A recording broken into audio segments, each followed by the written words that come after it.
नमस्कार, मी शामराव मोकाशी, अध्यक्ष राजाराम बापू पाटील रिक्षा संघटना। आणि आज आपण जो व्हिडिओ आहे तर पूर्वीचे दंड आता वाढलेले आहेत। पूर्वीचे दंड किती होते आणि आत्ताचे दंड किती झालेले याबद्दल जरा ह्या व्हिडिओच्या माध्यमातून तुम्हाला माहिती सांगणार आहे। पहिला आपला असा होता दंड की चारचाकी वाहन चालवताना सीट बेल्ट आहेत आणि पूर्वीचा दंड होता 100 रुपये आणि आता ह्या वर्षात दंड वाढलेला आहे तो म्हणजे 1000 रुपये हा दंड झालेला आहे। म्हणजे सीट बेल्ट जर तुम्ही वापरला नाही तर आता नवीन दंड हा 1000 रुपये आकारला जातो। आता जर टू व्हीलरमध्ये ट्रिपल सीट जर तुम्ही मिळाला तर पूर्वी 100 रुपये दंड होता आणि आता 1000 रुपये हा दंड आहे। हे कोणी विसरू नका। म्हणजे तीन चाकी टू व्हीलरवरनं तिघजणी बसून गेल्यावर। शिवाय टू व्हीलर चालवताना जर आपण हेल्मेट घातली नाही तर पूर्वी 100 रुपये दंड होता आणि आता 1000 रुपये हा दंड झालेला आहे। आणि 3 महिन्यासाठी लायसन हे सस्पेंड केलं जातं। ऑनलाईन होतं ते, म्हणजे ऑनलाईनला तुम्हाला ते लायसन सस्पेंड दिसतं। आणि मग आता जर आपलं कुठलं बी वाहन असून द्या, वाहनाला हा विमा असतो, त्याला विम्याच्या माध्यमातून कवच असतं, सुरक्षा कवच असतं की काय अपघात वगैरे झाला तर भरपाई, नुकसान किंवा काही अशा बऱ्याचशा गोष्टी विम्यापासून होत असतात। तर पूर्वी विमा संपला तर 200 रुपये हा दंड होता आणि आता जर तुमच्या वाहनाचा विमा संपलेला आहे आणि तुम्हाला जर हवालदारानं पहिल्या वेळ पकडलं तर तुम्हाला 2000 रुपये दंड होतो। आता 2000 रुपये दंड भरला म्हणजे आपण विमा भरायचा नाही का, तर विमा ताबडतोब हा भरावा लागेल।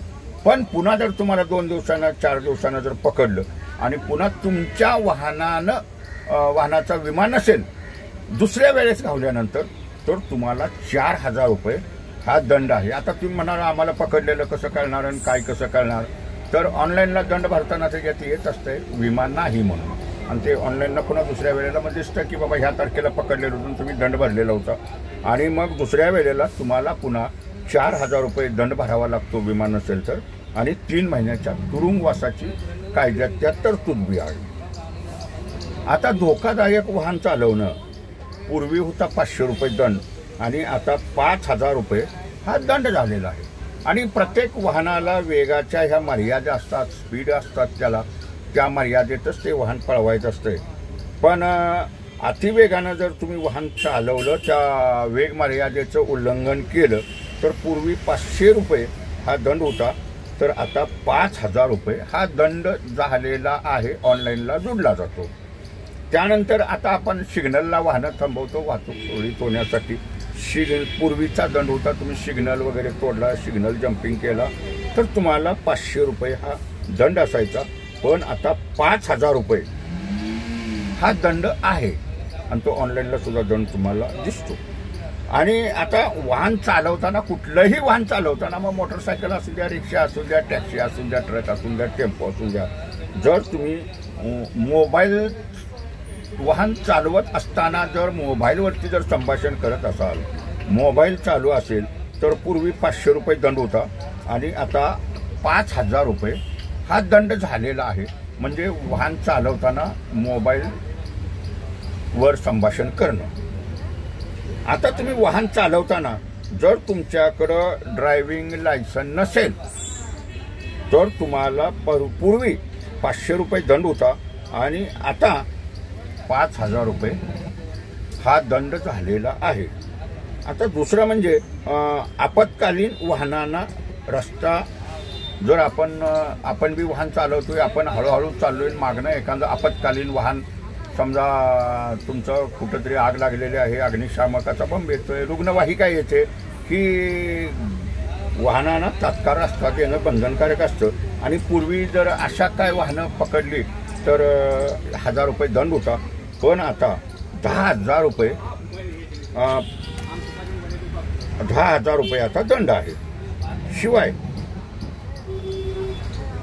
पूर्वी वाहनांची PUC संपलेली असताना जर आपणाला पकडलं, PUC नसताना, प्रदूषणाचा दाखला नसताना, तर पूर्वी 1000 रुपये दंड होता आणि आता 10,000 रुपये PUC साठी हा दंड झालेला आहे। आणि ह्याच्यात मग कायद्यात तरतूद बी आहे तुरुंगवासाची.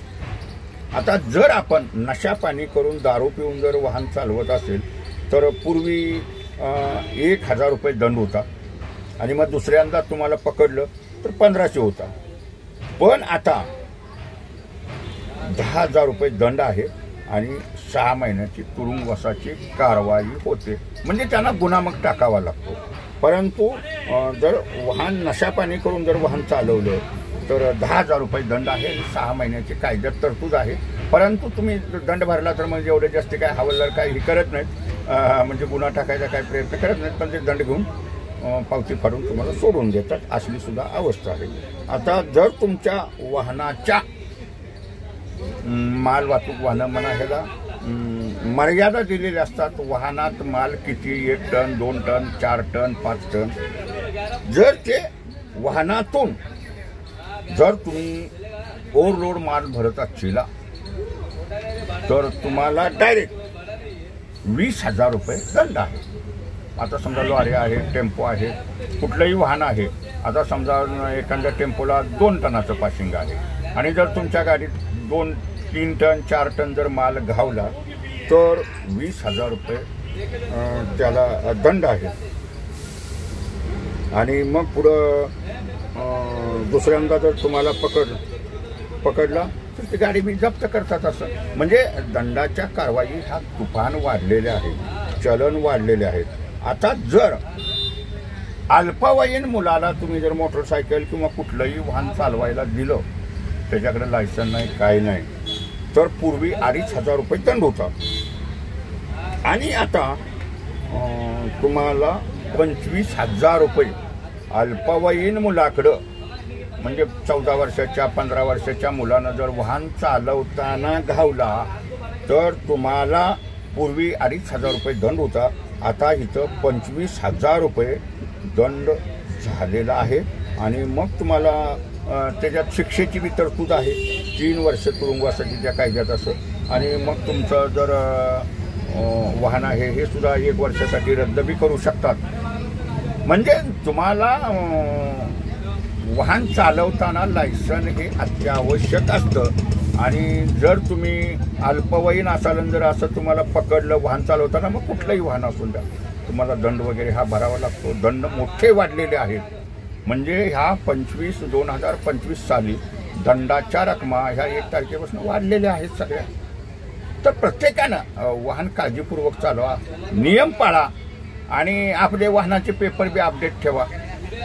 जर पेपर अपडेट नसतील तर हे सगळं ऑनलाईनला दिसत असते. आणि आता फोटो काढला की मग ते फाईन ते जोडतात.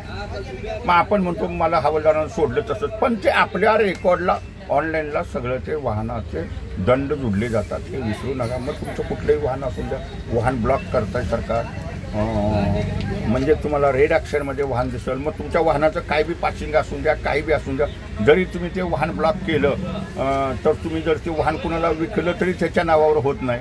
म्हणजे ही अशी अवस्था होते ब्लॉक काढल्याशिवाय, हे सगळे दंड वगैरे भरल्याशिवाय. तर आपापल्या वाहनाचे पेपर बी अपडेट ठेवा. मूचवाले मोकाशी यूट्यूबचे व्हिडिओ पाहत राहा, एकमेकाला शेअर करा. त्यातूनच तुम्हाला कायद्याची माहिती मिळेल. धन्यवाद.